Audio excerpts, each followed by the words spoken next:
Diga, listo. Bueno, pues hoy estamos en la tercera sesión de lecturas al oído. Estamos con un escritor mexicano, Benito Taibo, nacido en 1960, con su penúltima obra llamada Cuatro Veranos, lo más reciente, Escuchada y Memoria. Y en Cuatro Veranos, si recuerdan, está dividido en cuatro bloques, tal como lo dice el título. Ya terminamos su primer verano, que él estaba en La Paz, Baja California Sur, y ahora vamos a empezar con su siguiente verano, se desarrolla en el año de 1977, seguidito. Entonces, pues adelante. Verano del 77, Albuquerque, Nuevo México, Estados Unidos. ¿Cómo anda tu inglés?, preguntó papá en medio de una escandalosa sobremesa en casa. Very fine, respondí riéndome. Mis padres no hablaban una sola palabra del idioma de Shakespeare. Los asturianos tienen una traba ancestral que les impide comunicarse en otro idioma que no sea el propio, con todos los giros, retruécanos y palabrejas heredadas generación tras generación. Miento. Taibo primero hablaba también un francés macarrónico, aprendido en las vueltas ciclistas que había cubierto en su carrera de reportero, un francés de ciclista, pero que le servía para ordenar en los restaurantes esos platos de la cocina gala que amaba desde siempre. Yo estaba por cambiar de preparatoria.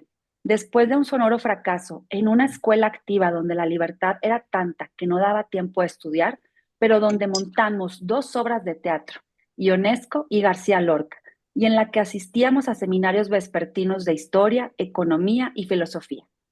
No entraba a clases, pero no faltaba a los seminarios, una cosa extraña sin duda. Un lugar del que saqué grandes amigos que aún conservo y muy poca experiencia académica, por culpa, lo confieso. La nueva prepa comenzaba en septiembre y apenas estábamos en mayo. Entonces, insistió papá, y yo, imaginándome un curso en una escuela de 6 horas diarias, dudé muchísimo. Con desgana contesté, podría ser mejor. Hablaba de mi inglés. Bueno, ¿qué te parece pasar el verano con Ángel y Shirley en Albuquerque para que aprendas? Estuve a punto de gritar de la felicidad. Ángel era Ángel González, el mejor poeta de la generación del 50, amigo de papá desde niños, profesor de la Universidad de Nuevo México, especializado en el Siglo de Oro y en Machado. Su mujer, Shirley Manghini, era estadounidense de ascendencia italiana y también maestra de literatura. Sonaba muy espectacular. Maravilloso, pero tienes que venir hablando como un nativo. Yes, boss, aseguré. Una vieja broma familiar. Intentaban mis padres, los dos, que yo tuviera un futuro, porque hasta entonces solo era un desmadre. Escribía poesía, pero muy desordenadamente, en servilletas de papel, que luego perdía, borroneaba hojas de una libreta y las arrancaba y rompía de tan malas que eran. Estar 3 meses junto a un poeta podría servir, aunque fuera tan solo por contacto, por simbiosis, por un milagro laico que contiene el embrujo de las palabras y que cambia a las personas. Había que llegar al Albuquerque vía Houston, en cuya aduana me quitaron, por ser menor de edad, la botella de tequila reposado que le llevaba Ángel de regalo. Desde el cielo pude ver la inmensidad del desierto que me esperaba allá abajo. Otra vez el desierto, mi destino. Ángel me esperaba en el aeropuerto. Era mi tío. Lo había visto muchas veces y lo admiraba profundamente. Si había que ser como alguien, podría, sin dudarlo, ser como él o como papá.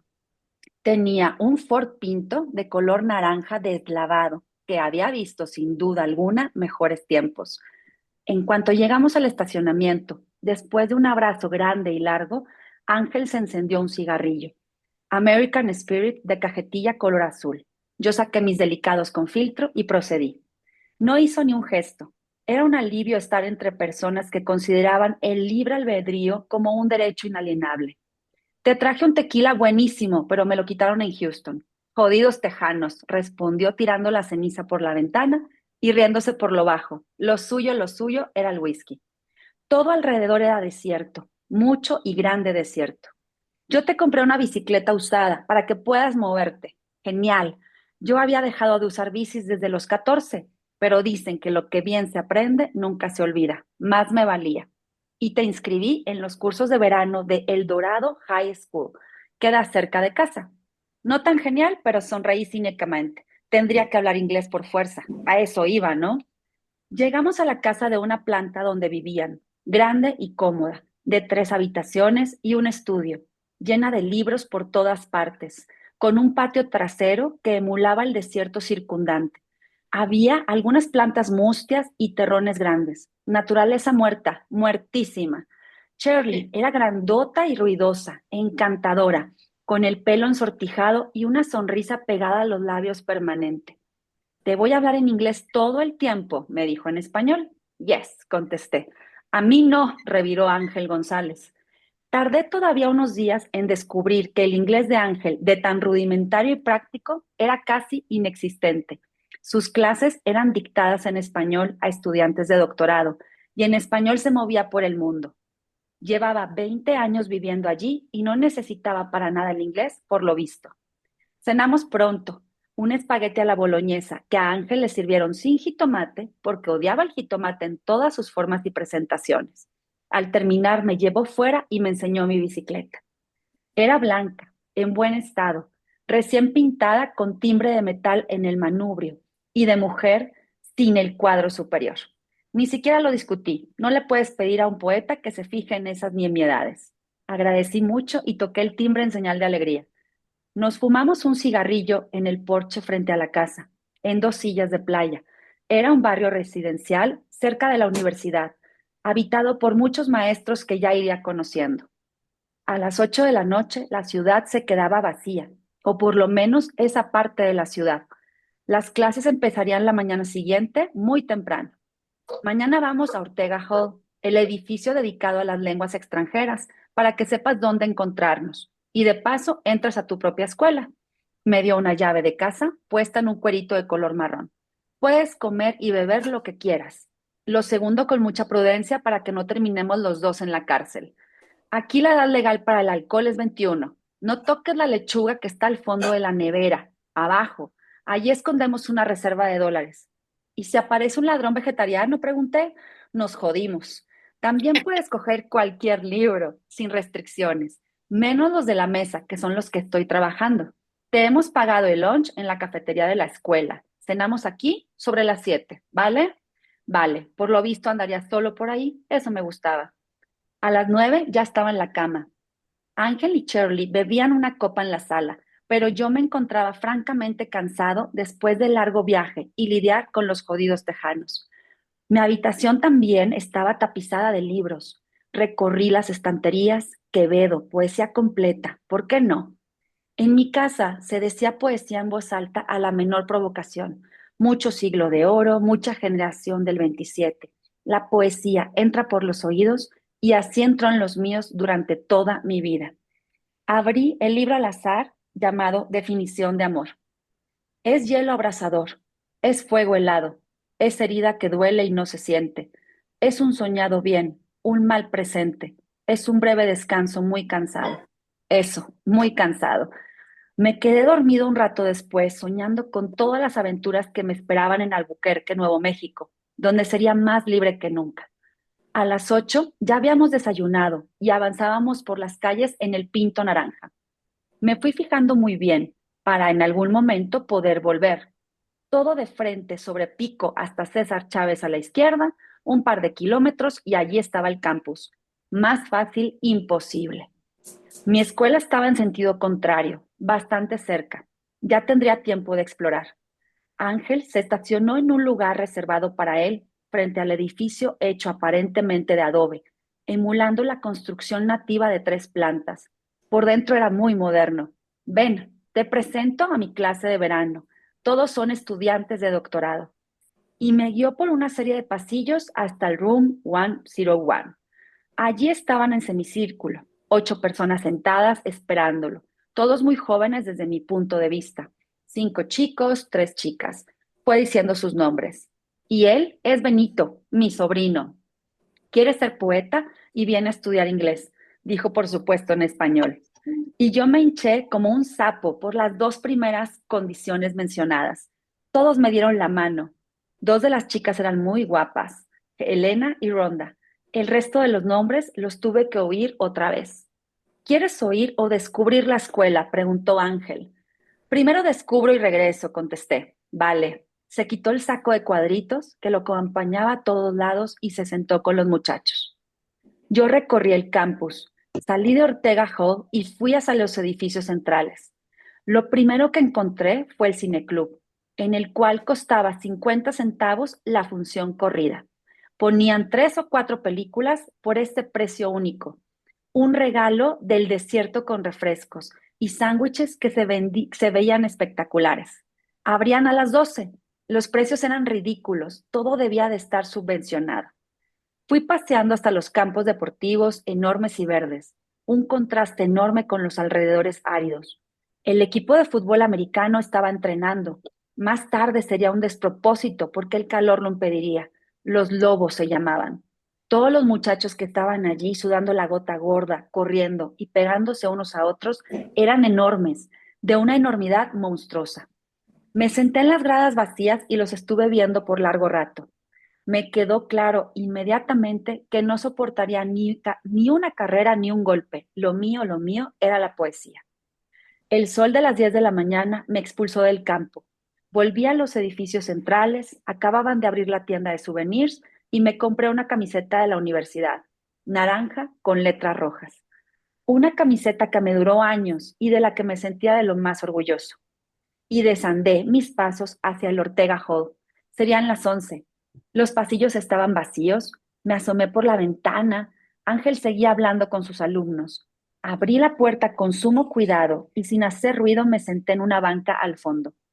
Y oí durante una larga y maravillosa hora cómo el siglo de oro español había sido el prodigio que fue, cómo las palabras sonoras y precisas le habían dado lustre y sentido a un tiempo que de otro modo hubiera sido oscuro y sin sentido.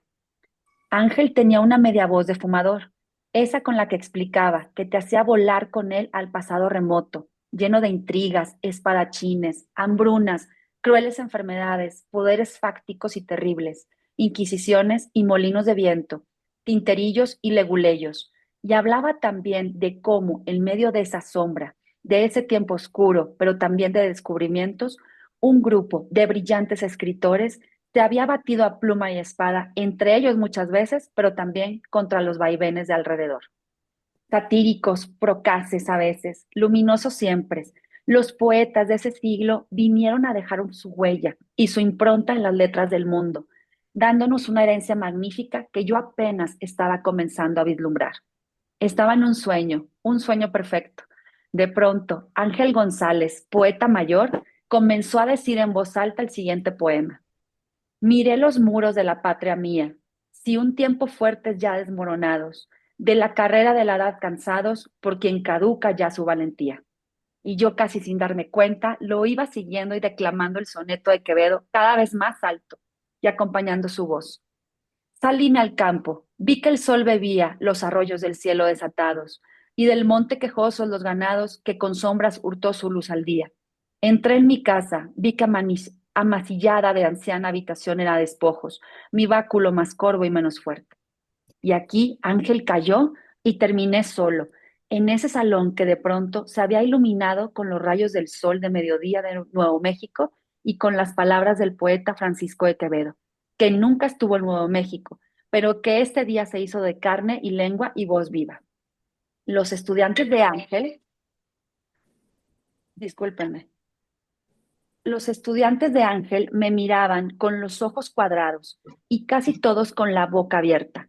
Uno de ellos, alto, barbado y pelirrojo, señalándome con un dedo, preguntó, ¿por qué lo sabes? Dijo en un español con un muy marcado acento. En mi casa se dice mucho, respondí con timidez. ¿Y sabes otros? Intervino Elena. Me estaban acorralando. Para ellos, estudiantes de doctorado, era inconcebible que un muchachito supiera poesías que ellos tal vez oían por primera vez. Ángeles explicó que mi padre y él eran amigos desde niños, que habían pasado la Guerra Civil Española juntos y que juntos trabajaron en una librería en Oviedo, capital de Asturias, en España, donde se habían aficionado a los libros y a las lecturas apasionadamente, añadí yo. De allí venían esos poetas que se contaban en voz alta en las sobremesas de nuestras casas. Para mí era algo natural, parte de mi vida. Para ellos resultaba una suerte de niño genio. Estaba acercándose la hora de lunch. Los estadounidenses comen a la 1 y cenan a las 5 y tendría que acostumbrarme. Salimos del salón rumbo a la cafetería de la universidad, que estaba abierta solo en parte por ser verano, pero que seguía sirviendo. Había sopas a pesar del calor y del desierto. Supongo que era para que los chicos no extrañaran sus casas. Había también ensaladas y sándwiches, sobre todo, pero nada de guisados. Me sentía en una de las tantas películas que había visto que sucedían en universidades exactamente iguales a esta. Me comí una sopa de pollo, aprovechando el aire acondicionado de la cafetería, y un sándwich triple deck, que se volvió inmediatamente mi frase en inglés preferida.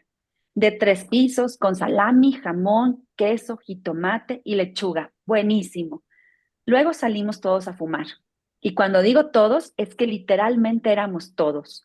Se podía fumar en los jardines, que más que jardines eran terrarios llenos de cactus, rocas y arena, esparcidos en todo el campus. La única zona verde visible era la cancha de fútbol. Lo demás solo era desierto, pero a mí me gustaba el desierto. Charlábamos y fumábamos como viejos conocidos, como amigos que se habrían reencontrado después de una larga ausencia. Una vez más estaba en casa. Por lo visto el mundo entero era mi casa. Nadie hablaba en inglés, presumo que como una deferencia a su maestro asturiano que se reía y hacía bromas. Me gustaba Nuevo México, me gustaba el desierto, me gustaban mis padres temporales, me gustaban los alumnos, la universidad, la bicicleta blanca, la poesía y sobre todo la libertad. Después del lunch, Ángel tenía que ir a su oficina de Ortega Hall a hacer trabajo de escritorio y yo me fui sin dudarlo al cineclub. Entré al edificio y las siglas eran Student Union Building y pagué en la entrada mi $0.50 a una muchachita rubia de trenzas que leía un libro sentado en un sillón y que ni siquiera me miró. Avancé en la penumbra. Corrían los créditos finales de una película. Era un cine en miniatura con 24 butacas rojas y cómodas y no había un alma. Salí a preguntar por la siguiente función y sin mirarme de nuevo, la chica me dijo que ya empezaba la siguiente. Pregunté por los refrescos y contestó que los precios estaban ahí marcados y que dejara el dinero de lo que consumiría en un plato sobre el mostrador. Todo era tan civilizado que un tipo como yo, nacido en una de las ciudades más pícaras del mundo, no me lo podía creer. Los sándwiches allí se veían más apetitosos y mejores que los de la propia cafetería, todos puestos en un refrigerador mostrador abierto y no resistí la tentación. Un italiano y un refresco de cola por 1.50, el paraíso. Me senté en la fila 4, el medio, y esperé a que el destino me sorprendiera una vez más. Y sin duda lo logró. Fritz the Cat, una película de dibujos animados. En la entrada había un cartel con el famoso Fritz en una pose muy acaramelada y erótica con una gatita. En México no hubiera llegado yo ni a la taquilla. Era para mayores de 18. La primera película de caricaturas para adultos psicodélica. 2 horas después, estaba afuera, alucinado, con la camisa y el pantalón llenos de mostaza y un montón de sensaciones encontradas. Crecer de golpe. Podría titularse mi experiencia en esa sala vacía. La película era muy subida de tono y también divertida, lo confieso. No me asusté, pero sí fui, sin duda, sorprendido. Abandoné la sala mientras avanzaban los créditos. Le pregunté a la chica de las trenzas por el baño y ahora sí decidió mirar mi disfraz de hombre mostaza y con una sonrisita irónica me señaló el lugar donde están todos los baños del mundo, al fondo a la derecha. Me limpié lo mejor que pude y salí del sitio sin mirar a la chica de los ojos. Ella siguió enfrascada en su lectura, mi primer día en Albuquerque. Por la tarde volvimos a casa. Ángel me llevó en el Pinto hasta la que sería mi nueva escuela para aprenderme el camino. Un par de edificios de una sola planta, pintados de blanco, rodeados de pasto. Pensé en la cantidad de agua que gastarían para mantener el verdor entre tanto desierto. Cenamos costillas de cerdo con papas y soñé con el gato libidinoso y atascado que hacía de las suyas.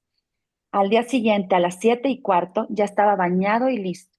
Llevaba mi mochila con cigarros, un libro, un impermeable delgado que Shirley me había obligado a meter, porque uno nunca sabe cómo cambia el clima, dijo muy seria. La carta de aceptación en la escuela y en el bolsillo $30 por si acaso. Me monté en la bici y vi cómo mis padres temporales me despedían con café en mano desde el porche, agitando una mano al aire, como si no fuera a volver nunca más o me fuera a buscar al doctor Livingstone al Congo. Estoy seguro con cierta lástima.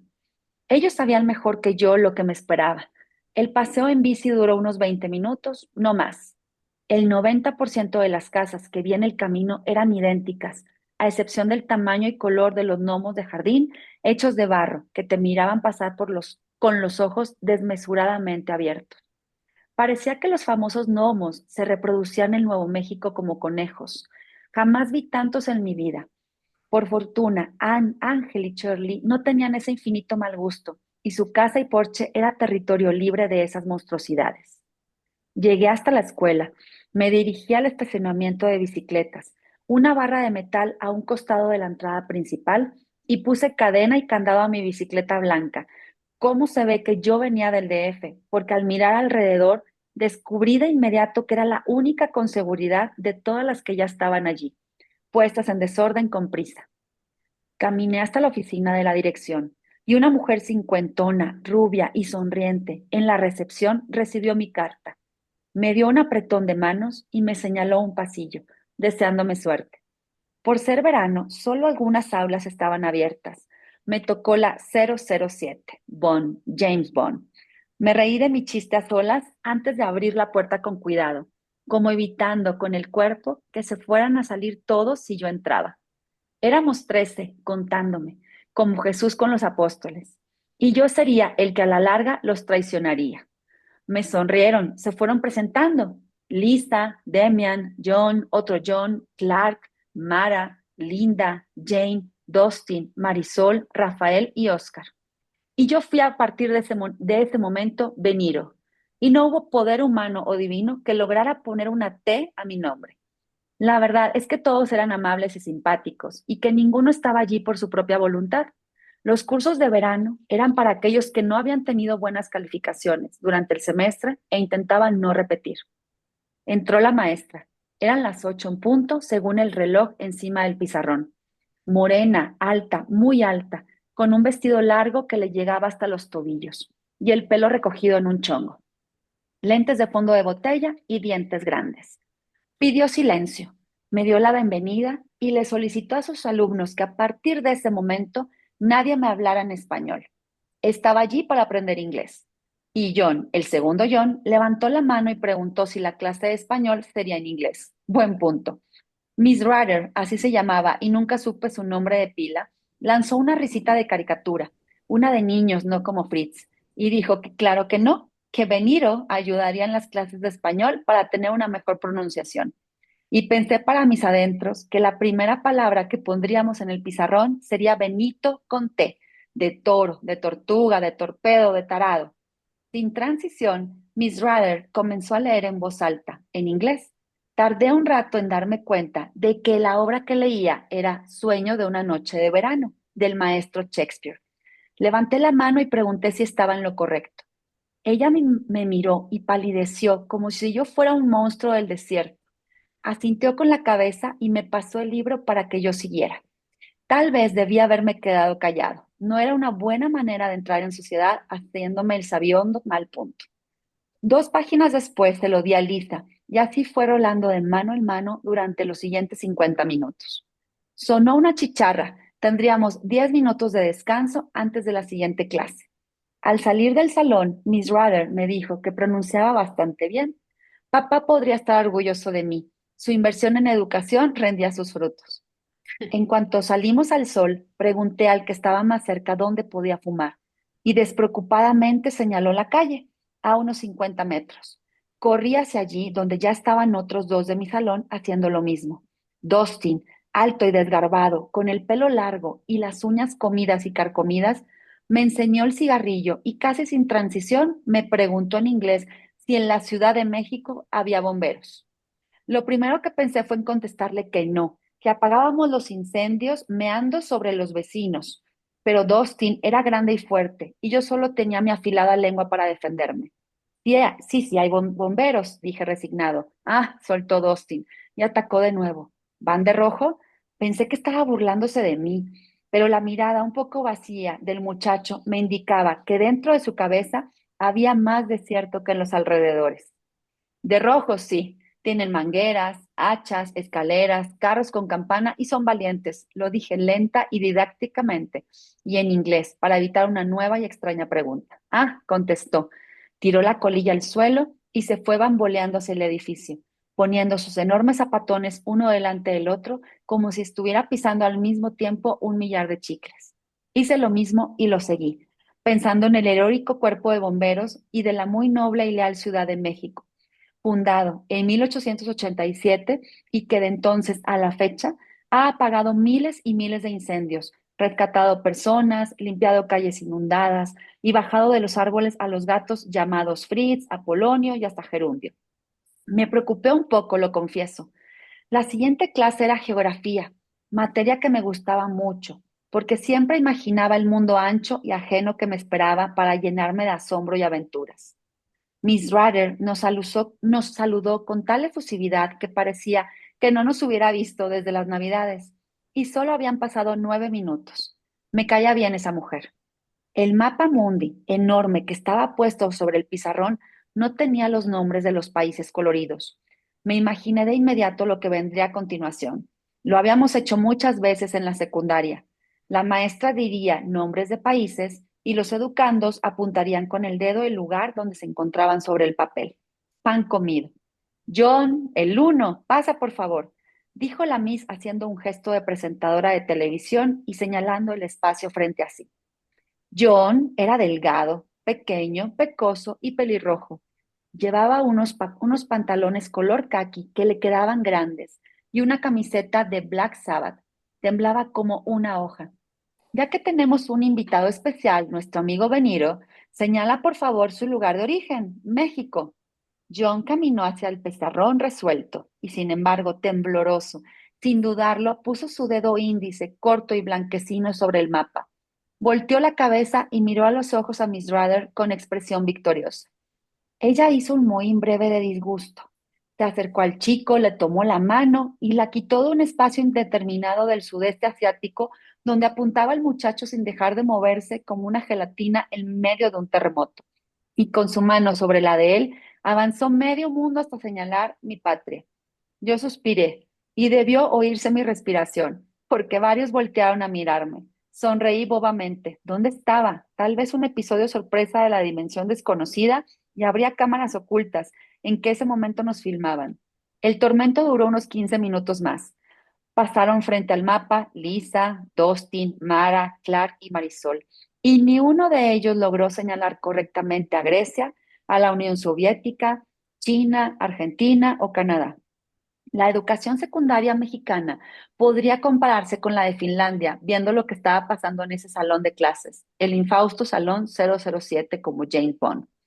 Yo sufría de lo que en mi casa llamaba mi mamá pena ajena y no me atrevía casi a respirar ni a moverme de mi sitio.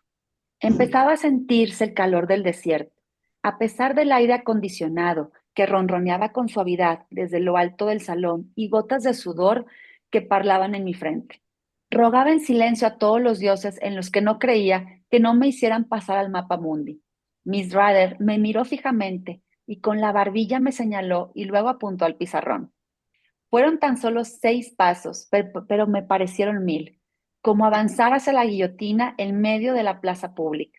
Y durante esos 6 pasos se me agolparon en la cabeza las bromas, el escarnio, los abucheos de la multitud al fallar de forma miserable en mi propósito de descifrar al mundo. Beniro, dijo suavemente, ¿podrías por favor señalar Uruguay? Y claro que podía. Me tardé un poco a propósito para no parecer ansioso. Puse un dedo determinado sobre el papel. Muy bien. Ahora España, por favor. La tierra donde nacieron mis padres. Va. Dedo justo sobre ella. ¿Crees saber dónde está Madagascar? Yes, respondí. La isla más grande de África. Fácil, reluciente sobre el mapa. Detrás de mí escuchaba, oh, ah, como si estuviera en un concurso y el premio fueran muchos dólares verdes puestos en mi cofre. Me estaba pasando de vivo y dejando en ridículo a mis flamantes compañeritos. Miré a Miss Ruther con ojos de borrego, esperando que se compadeciera de mí. Una última, agregó. Guatemala, por favor. Nuestra frontera al sur junto con Belice. No podría haber dicho Indonesia o San Marino. No se oía ese lugar común ni el volar de una mosca. Si acertaba, sería el matado, el nerd o como lo quieran llamar. Y ese verano prometía ser largo y jodido.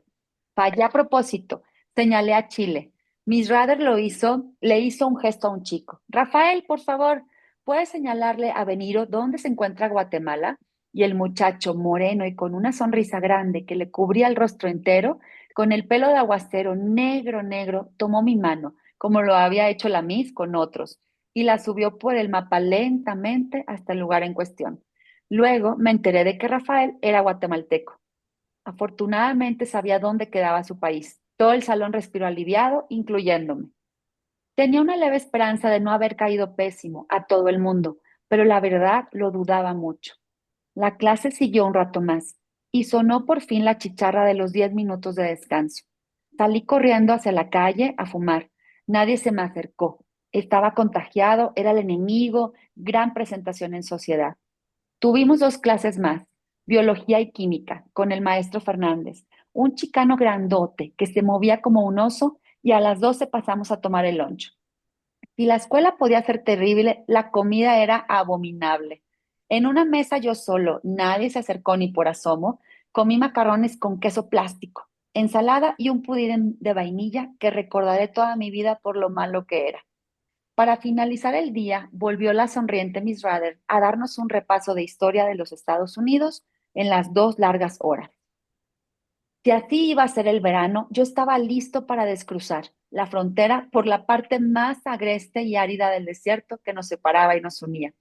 La chicharra salvadora sonó a las 2 en punto de la tarde. Fueron 6 horas, pero parecieron 14. Me encaminé hacia la bicicleta blanca bajo el penetrante sol. Quité el candado y descubrí que la llanta trasera estaba ponchada, rajada más bien, como si le hubieran dado un navajazo. Miré alrededor y no había nadie.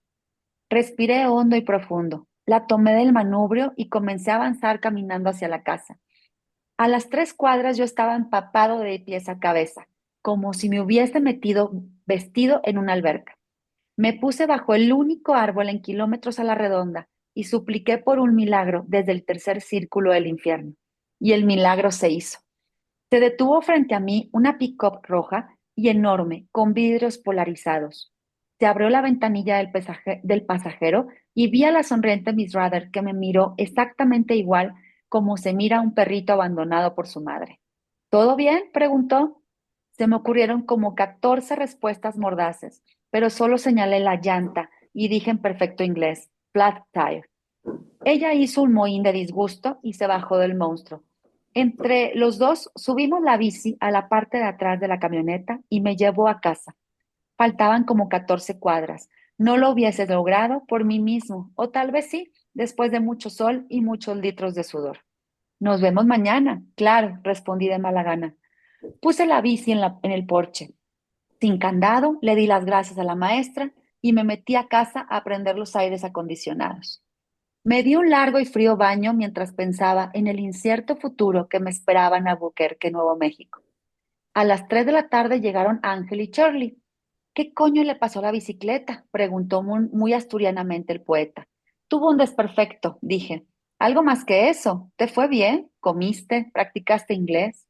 Regular, mal, yes, contesté sin batería. No quería, como dicen los argentinos, pincharle el globo. Demasiado pronto. Si ellos estaban haciendo un esfuerzo, tenía que corresponder lo mejor posible. Sentados en la sala, les conté mi día, con pelos y señales, mientras se bebían un whisky con soda. Ángel se reía con esa manera tan suya y Shirley ponía cara de preocupación.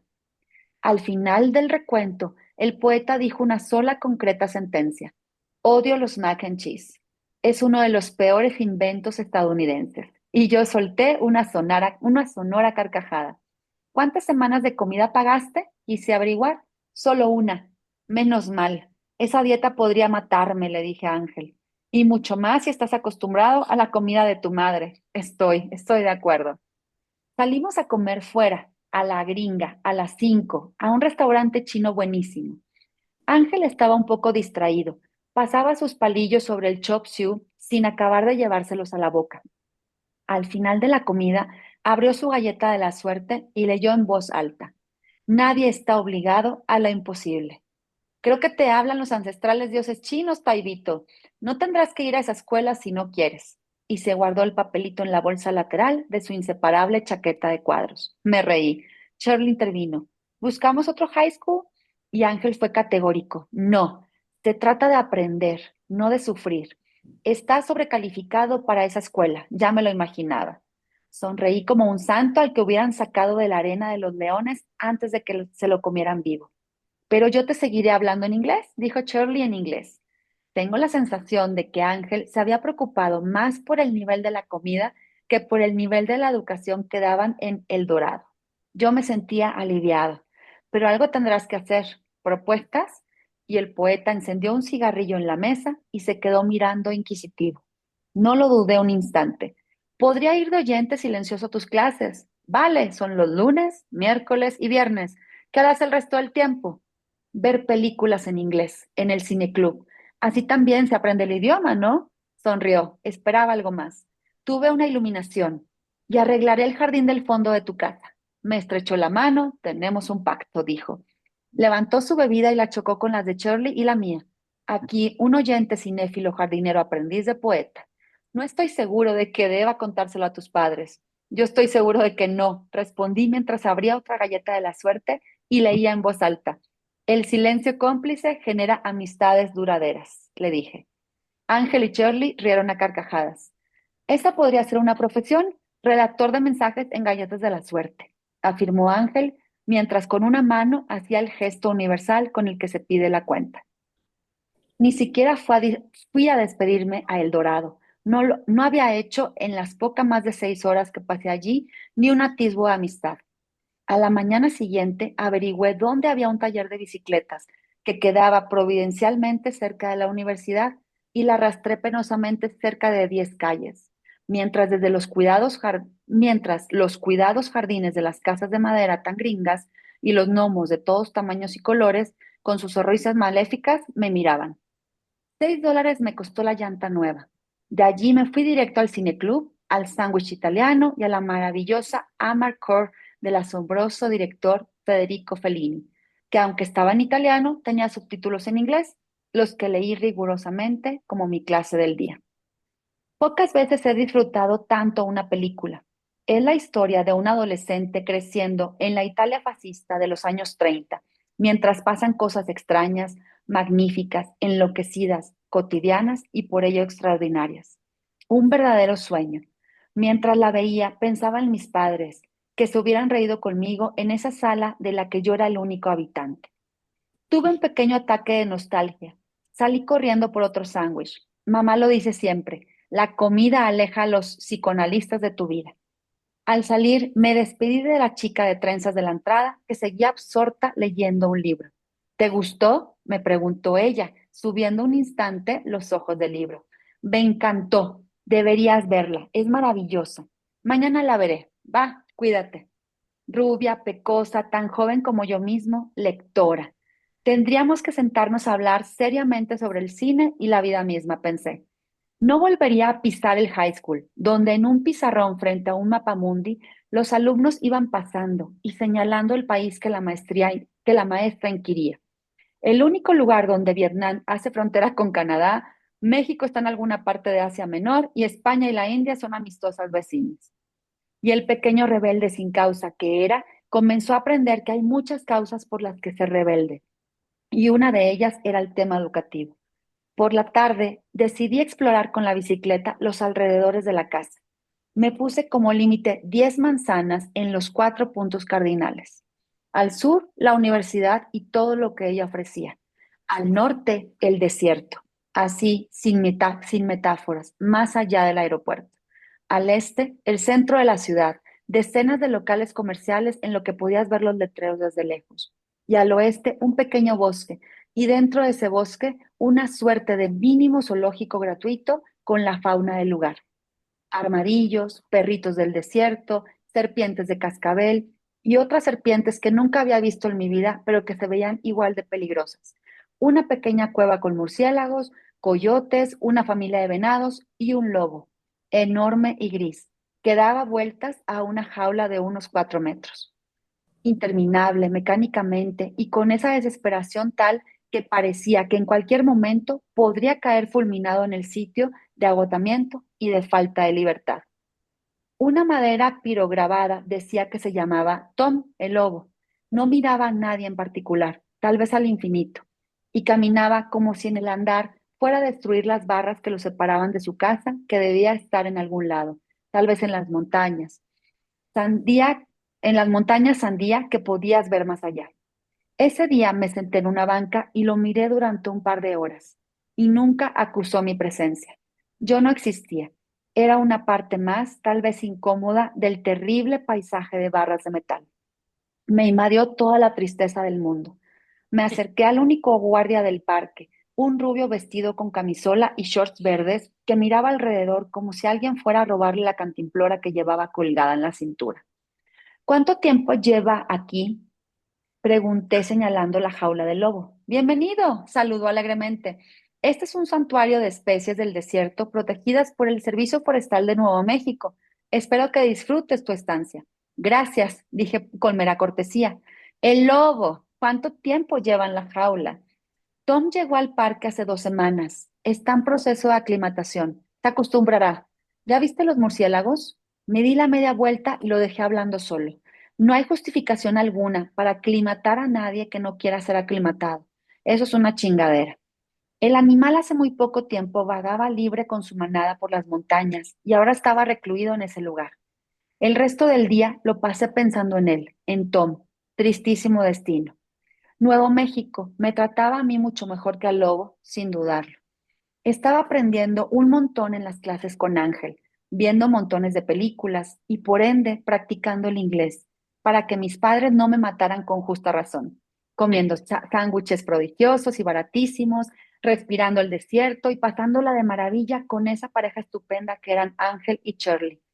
Dediqué muchas mañanas a intentar convertir el patio trasero en algo presentable, o por lo menos vivo. Con un asador nuevo, me dediqué en cuerpo y alma a romper terrones milenarios que eran más duros que el granito. Regué 10 veces el lugar y 10 veces volvió a su complexión pleistocénica sin que yo pudiera hacer nada por solucionarlo. Ese patio no sería nunca un jardín, al igual que los Estados Unidos no sería nunca un país comunista. No había remedio. Un sábado por la mañana, el poeta me preguntó a bocajarro, a mitad del desayuno, ¿has estado en la nieve? No, nunca. Eso se arregla ahora mismo. Coge un suéter, me dijo. Shirley tenía trabajo y no pudo venir con nosotros. Enfilamos en el Pinto hacia las montañas Sandía, que a simple vista parecían estar mucho más cerca de lo que en realidad estaban. Subíamos y la nieve, como una promesa inalcanzable allá arriba, coronaba la maravillosa cima. Pero la cosa empezó a ponerse fea. La temperatura iba descendiendo y el coche, de vez en cuando, a pesar de que Ángel manejaba despacio y de repente daba patinazos. Ya la vi, dije un poco preocupado. Si quieres, bajamos. No, no, no, hay que tocarla. Podemos tocar el hielo del congelador, Ángel. Y Ángel soltó una enorme carcajada, seguida de un acceso de tos de fumador. Ya estamos cerca, insistió Benito. Me puse el suéter y empecé a rezarle a mis santos laicos. Mark Twain, Julio Verne, Emilio Salgari, Mary Shelley. Ya estábamos en la nieve. Los dos carriles se habían vuelto uno solo, una alfombra blanca coronada por pinos inmensos. Ángel aparcó el Pinto a un lado y me dijo, venga, tócala. Y me bajé del auto, caminé por la nieve, me hundí casi hasta las rodillas, perdí un tenis y tardé un montón para recuperarlo. Hice un angelito en honor a Ángel y volví congelado al auto, del cual nunca se había bajado el poeta. Intentamos dar la media vuelta y nos quedamos parados en medio de la vía, con las llantas patinando y sin avanzar o poder retroceder un ápice. Desde que empezamos a subir, yo no había visto coches en ninguna de las dos direcciones, ni siquiera personas, cabañas, puestos de hot dogs o alguna otra señal de vida. Moriríamos congelados en las montañas Andía.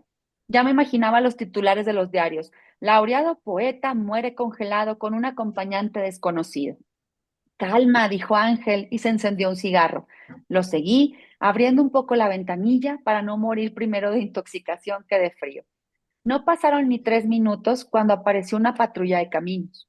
Nos sacaron de allí con un par de empujones dados a la parte trasera del Pinto por los dos policías más grandes y mal encarados que había visto en mi vida.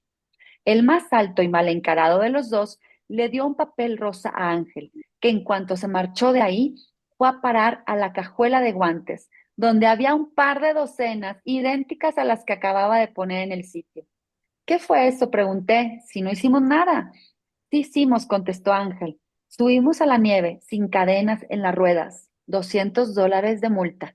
Mierda, yo no tengo dinero, dije. Nada, olvídalo. Y después de un rato de bajar en medio de los pinos y la nieve, que con lentitud se iba esparciendo más y más, me atreví a preguntar sabiendo que la tocada de nieve fue la más cara del mundo. ¿No piensas pagar las multas, verdad, Ángel? Pienso vender el coche, Benito. Y ante la críptica aseveración que me dejó más frío e inconcluso que el paisaje glacial, me quedé callado mirando al frente el resto del camino.